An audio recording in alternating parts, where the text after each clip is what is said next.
Hello, everyone, and thank you for joining today's webinar. So my name is Sebastian. I lead our cloud and AI product teams here at TigerGraph. And today we're going to focus on a high impact use case for Agentic AI, fraud investigation. Now, fraud teams are under increasing pressures. Um, fraud patterns are evolving quickly, regulations continue to change, and investigation teams are often forced to piece together evidence across disconnected systems, documents, alerts, transactions, and case histories. So in this webinar, we'll show how agentic AI can help automate the investigative reasoning process, not just retrieving information, but connecting evidence, identifying patterns, adapting to changing fraud topologies and regulatory requirements, and generating explainable findings. Now, the goal is to show how this approach can dramatically shorten time to investigation, improve consistency and compliance, and help organization reduce operational risk. So fraud is huge and it's a growing problem. And it's not just a banking problem anymore.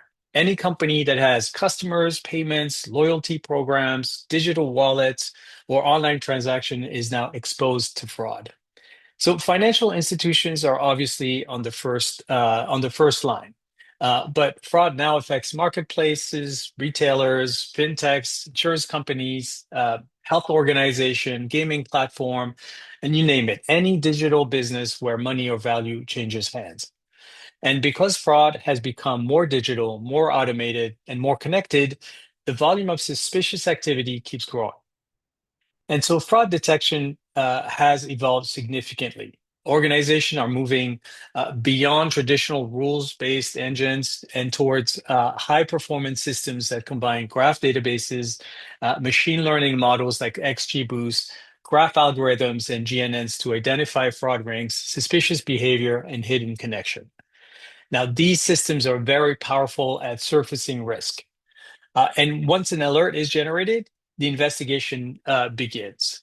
And while investigations get far less attention than detection, it is often the hardest part. So let's start with the problem fraud teams face today. So fraud investigations is still slow and reactive.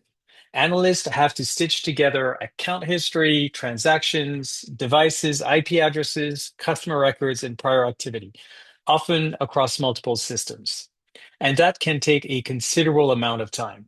And in many of these cases, uh, false positive emerge. And the second challenge is that rules keep changing. Fraud patterns evolve quickly, and regulatory expectations around AML, KYC, SAR filings, and emergent topologies are constantly shifting. So analysts have not only to investigate alerts, they're also trying to keep up with a moving target.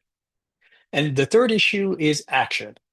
By the time suspicious activity is confirmed, the money may already have moved through several accounts or left the institution entirely. So the response often comes too late. And finally, many traditional systems fall short. Rules-based engines are rigid, data is siloed, and machine learning models often provide a score without enough explanation. They can flag suspicious activity, but they do not automatically gather the evidence, reason through the case, or support timely action. And this is the gap that this webinar is focused on. So now that we've set the broader landscape, let's talk about why investigation has become such a costly bottleneck. So the first point is compliance risk. In 2024, major AML enforcement actions showed how expensive failures in transaction monitoring and suspicious activity reporting can become. The point is not just the size of the fines, but what they represent. When suspicious activity is not investigated, documented, and escalated properly, the consequences can be significant. Now, the second point is analyst capacity. A large share of analyst time is spent on investigation and triage, and much of that work is spent reviewing alerts that ultimately go nowhere.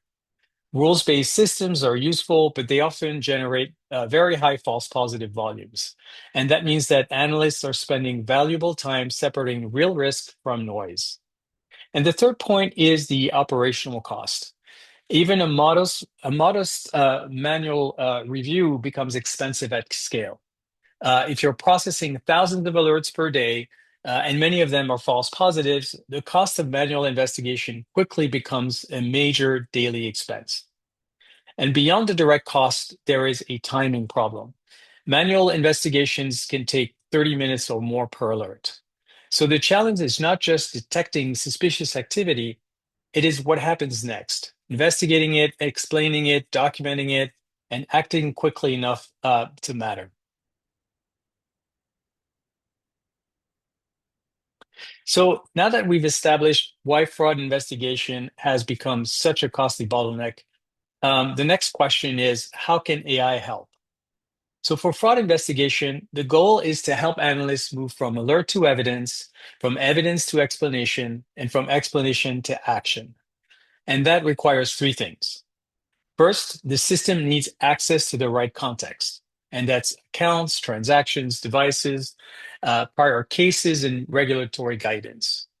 Second, it needs to understand relationships across that data, which entities are connected, how money moved, and whether the pattern matches known fraud topologies. Third, it needs to support the investigation workflow itself, gathering evidence, summarizing findings, documenting the rationale, and helping analysts decide what actions to take.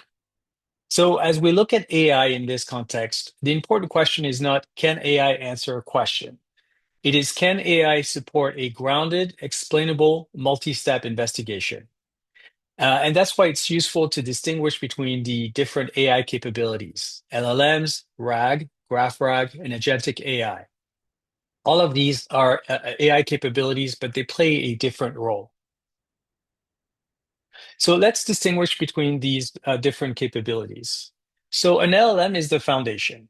It can summarize, explain, reason over language, and generate responses. But on its own, it does not have access to your enterprise data. So it's not sufficient for fraud investigation. Now, RAG improves on that by retrieving relevant enterprise content and giving it to the model as context. This makes the response more grounded, but traditional RAG is still mostly document centric. It can retrieve policies, case notes, or guidance, but it does not naturally understand how entities are connected. And this is where GraphRag becomes important. Instead of retrieving only documents, GraphRag retrieves connected context from a knowledge graph. And it can reason across relationships, which accounts share a device, which transactions connect entities, which IP addresses appear across multiple accounts, or how money moved through a network. So for fraud investigation, that relationship context is absolutely critical. Now, Agentic AI builds on top of this stack. It still uses the LLM to reason. It can use RAG and GraphRag to stay grounded, but it adds planning, tools, memory, and action. So instead of simply answering a question, an agent can determine what evidence is needed, call the right tools, inspect the graph, retrieve supporting policy context, and recommend or trigger the next step. So agentic AI is really what we're looking for in fraud investigation. Um, and why is agentic AI such a good fit? Well, first, fraud is inherently a network problem. Fraudsters hide in the connection between accounts, devices, IP addresses, merchants, identities, and money movement. And that is why Graph is so important. It exposes relationships and patterns that traditional systems often miss. Second, investigations are naturally multi-step. Analysts gather evidence, they follow the money, they check shared devices, they review account history, they compare behavior against known topologies, and decide what action to take. Uh, Third, the objective is not to create another alert. The goal is to move from alert to evidence, from evidence to explanation, and more importantly, from explanation to action. So an agent can help recommend next steps, such as an escalation for a case, drafting a SAR narrative, or recommending an account hold while keeping human review and policy controls in place. Now, fourth, the investigation needs context.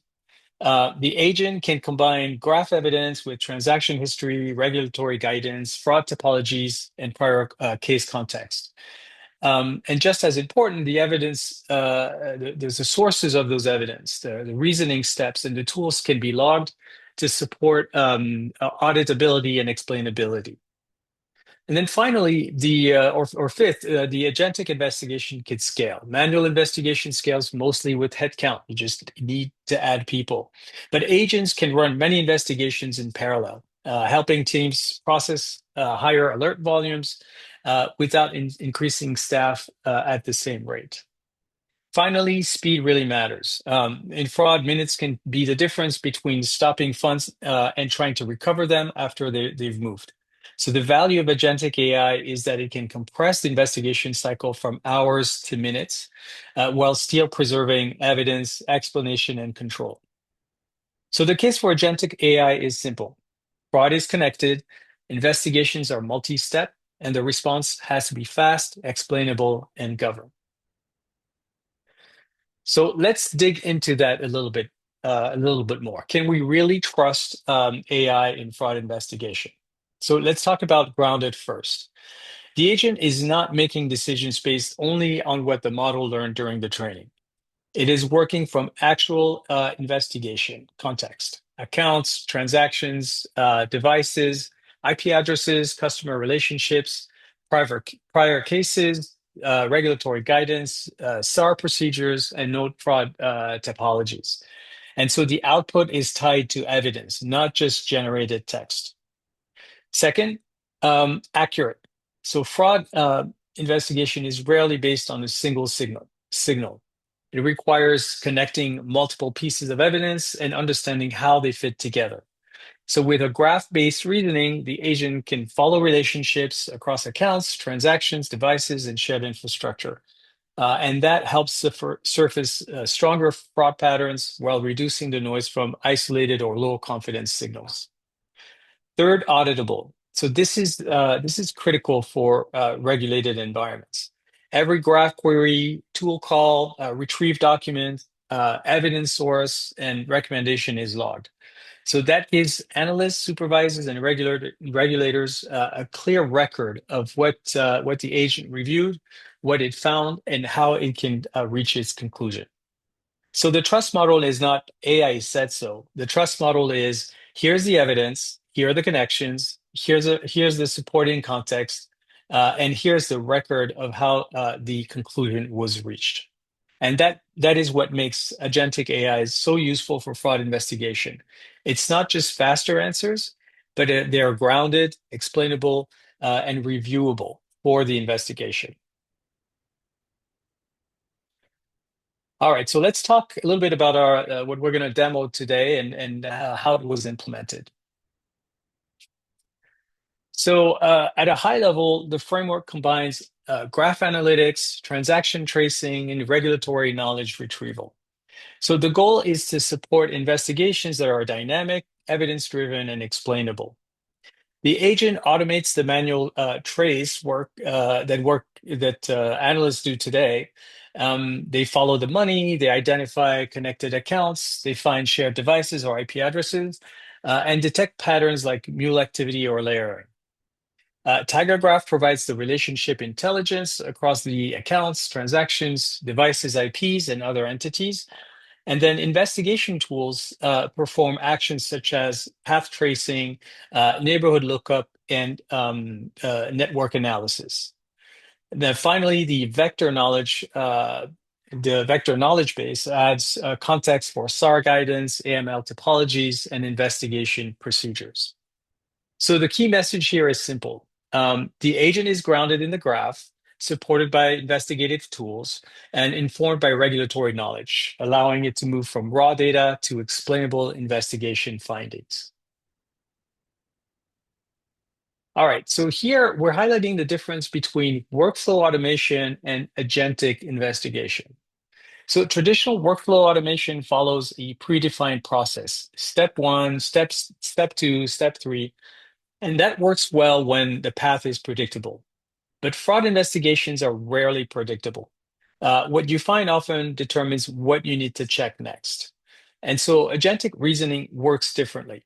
The agent interprets the analyst's questions, decides what evidence is needed, selects the right tools, queries the graph, creates GSQL queries, searches the vector database, or calls other tools.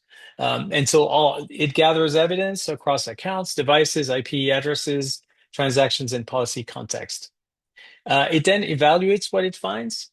And if the evidence is sufficient, it can generate the findings. If not, it can pivot, call another tool, and continue the investigation. So that's what makes it agentic as opposed to just automated.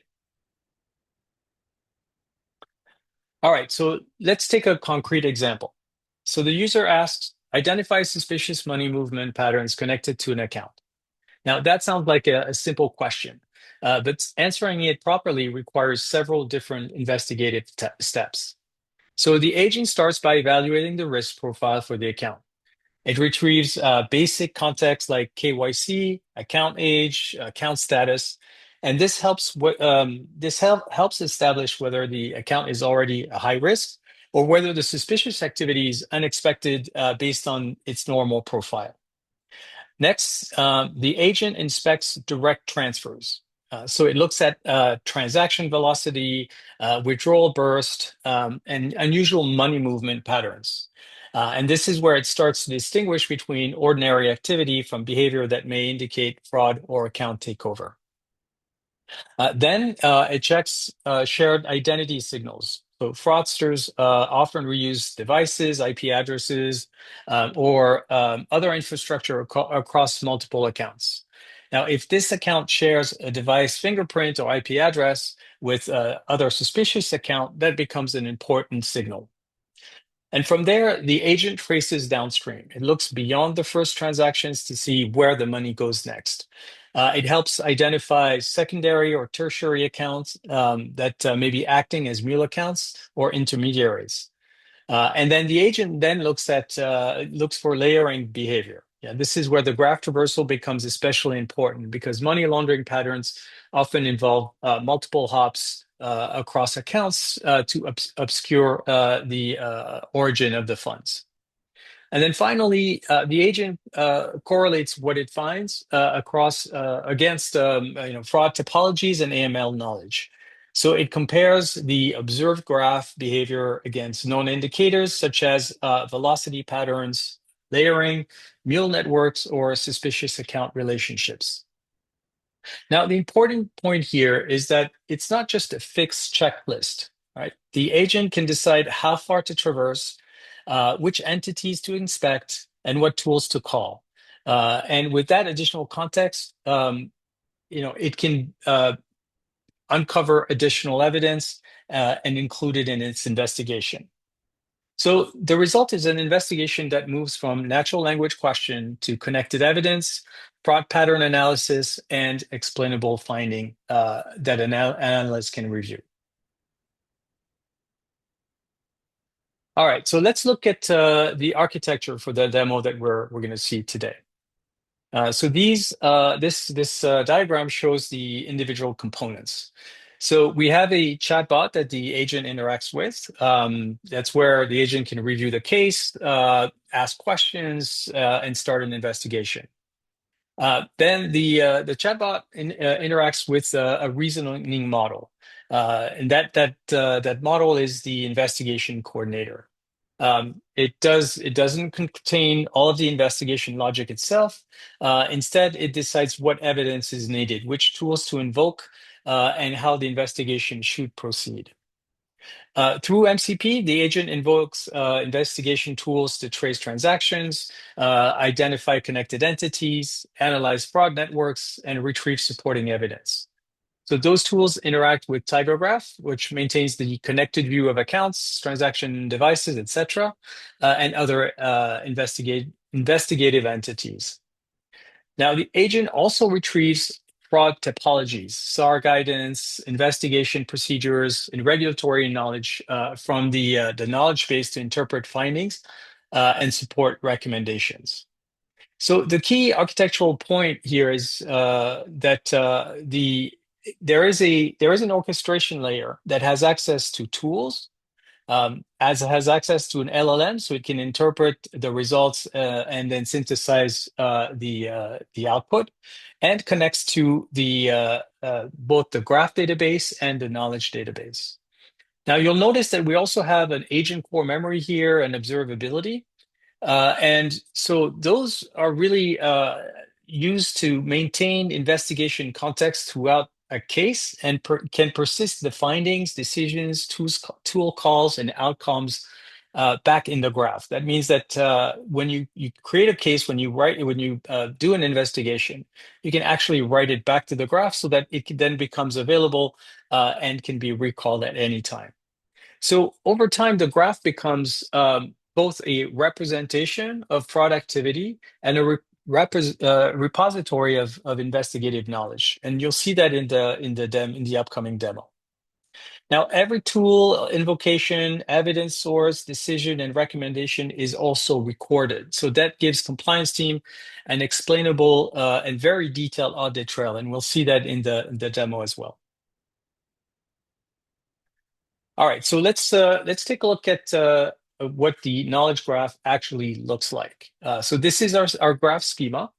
So the graph is not just a place where we store fraud data. It's a reasoning layer as well for the agent to understand the investigation.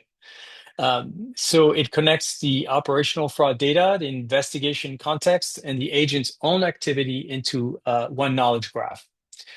So you can see here that on the transaction side, we have account, people, transactions. We also have IP devices. We have merchants, and those represents the fraud ecosystem itself. They let the model use money movement, shared infrastructure, account ownership, device reuse, and merchant information to reveal fraud rings or mule networks. Now we also have the investigative layer, right? So we have fraud cases, conversation, messages, and knowledge account as well. So that makes the platform more than a graph database with a chatbot on top, right? The investigation itself becomes part of the graph. And so that means that the system can preserve what was what was investigated, which entities were reviewed, what tools were called, what evidence was gathered, what documents were referenced, and what conclusions or recommendations were produced.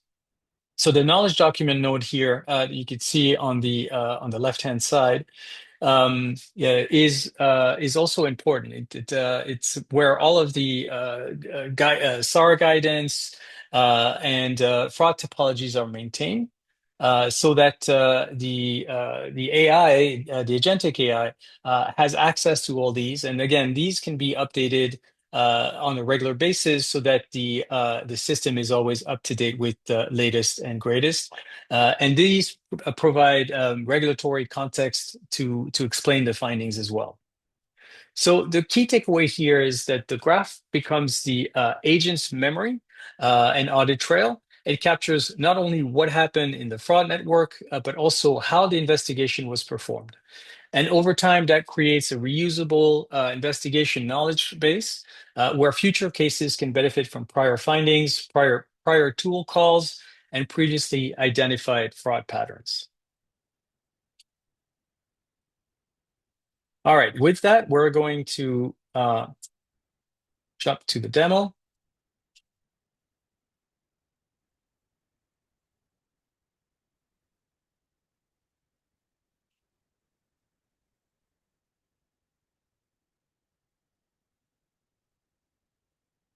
All right, very good. So what I've done here is I started by asking identify suspicious money movement patterns connected to an account. All right, so you'll see here the different steps that the agentic AI has taken for this investigation. So the first thing it does is it looks at the account and it provides the account profile. So it provides the account ID, what type of account it is, whether it's active or not. It also returns a risk score and a KYC score as well, an owner, open date, and whether there's an existing case that's already filed for the account. Second, it returns critical findings. So what it did here, it looked at circular transfer patterns detected on the account. And you can see here, it actually gives you a flow, and you can see that there was actually transfers to three different accounts, and then the money looped back to the original account. So there is a transfer chain here as well, and here it lays out the transfer chain and the account and the money that was the amounts that were used in these transfers. Then it looks at transaction velocity of use. So it looked at 50 transactions sampled here.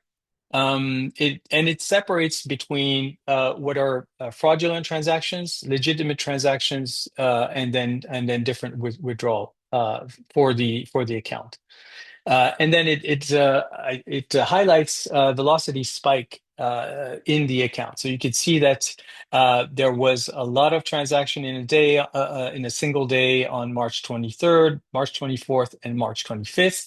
And then there were three transactions within 30 minutes on April 10th. Now, also, it returns a structuring pattern. So it identified that the amount $994 appeared 10 times. That's just below the $1,000 threshold, and that's clearly a structuring tactic that fraudsters use.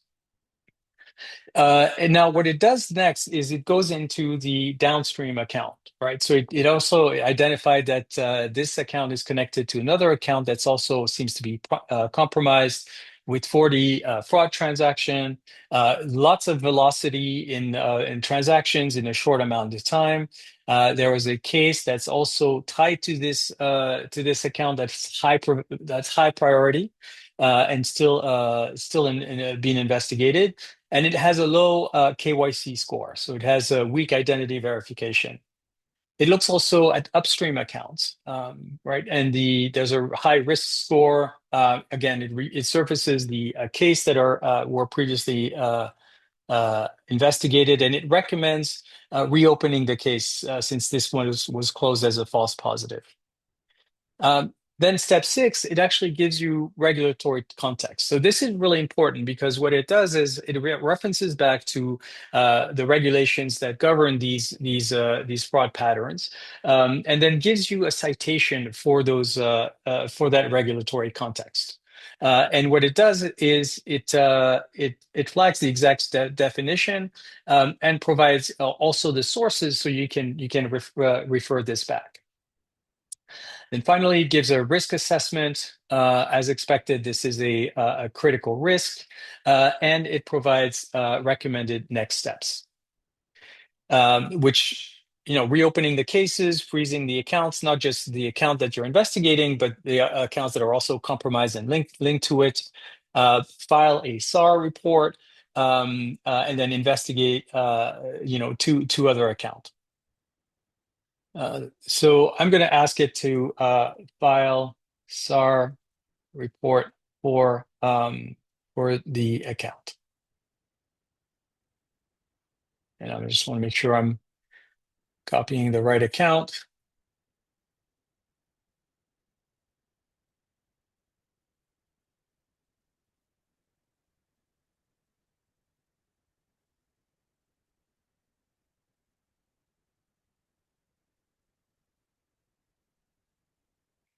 All right, so while it answers that, we're going to look at a trace for the previous question. So I'm going to click on trace. And I'm going to make sure that I'm sharing the right screen.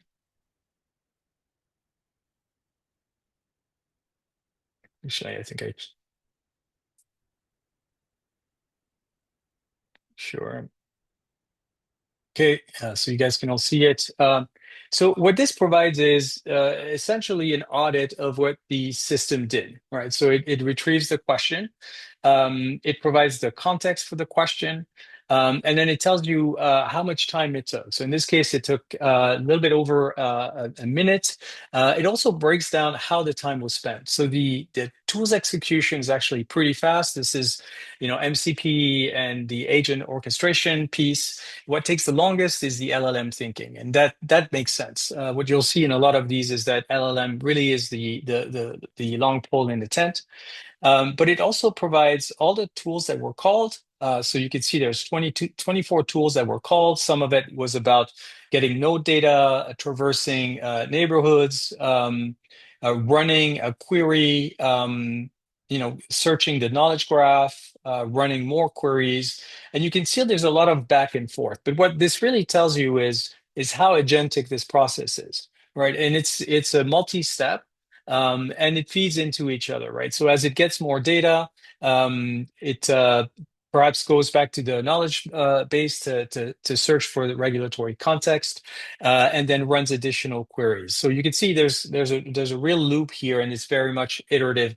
And then it'll tell you how long each of these steps will take, actually took, and then regenerates the final response. So let's go back to our chat. All right, so here's our SAR report.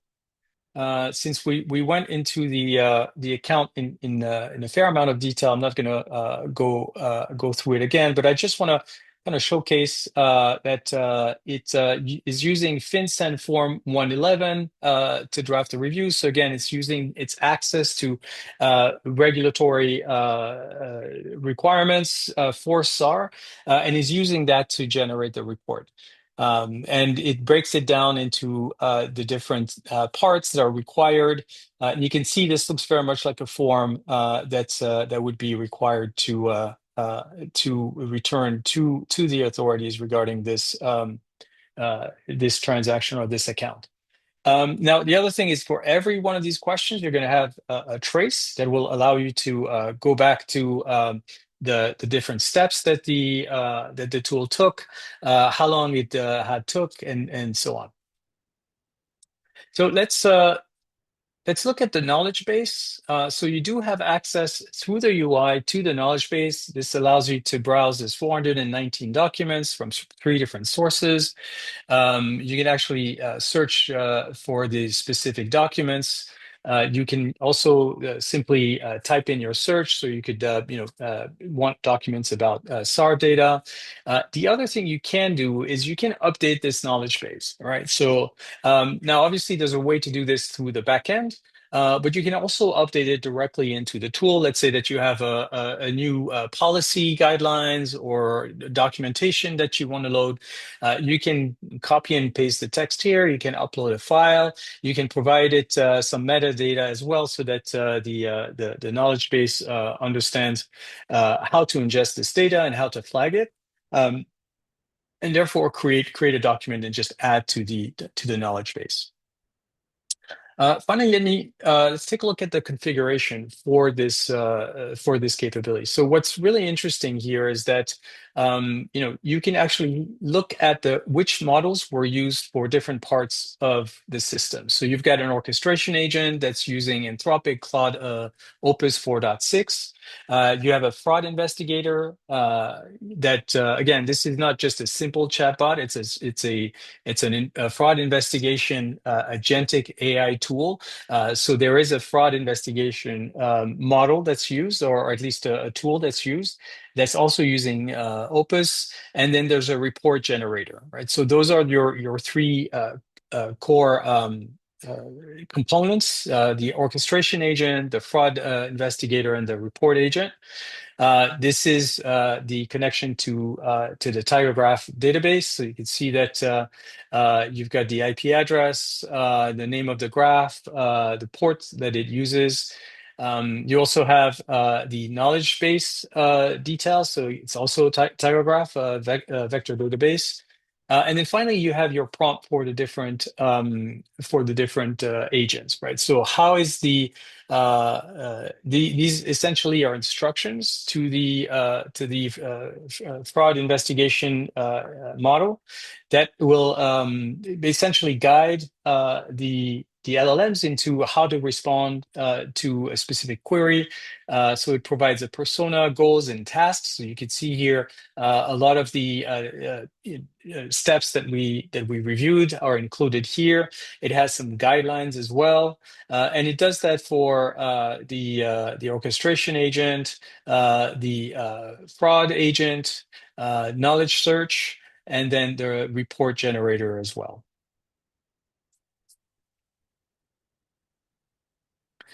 And now you do have access to the logs as well, so you can download that. And you can generate a report automatically just by clicking this button. And what it'll do, it'll save the report as well.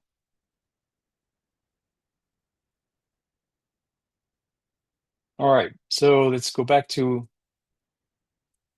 our slides.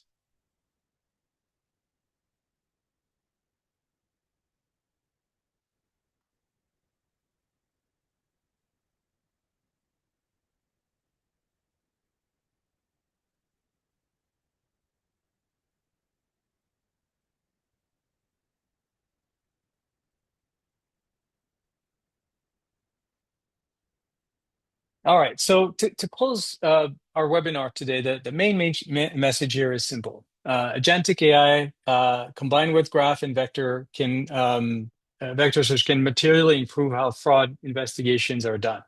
And the result is faster, more grounded, accurate, and auditable investigation process. So that helps with fraud and compliance team. It reduces manual work. It improves analyst productivity. It lowers the risk.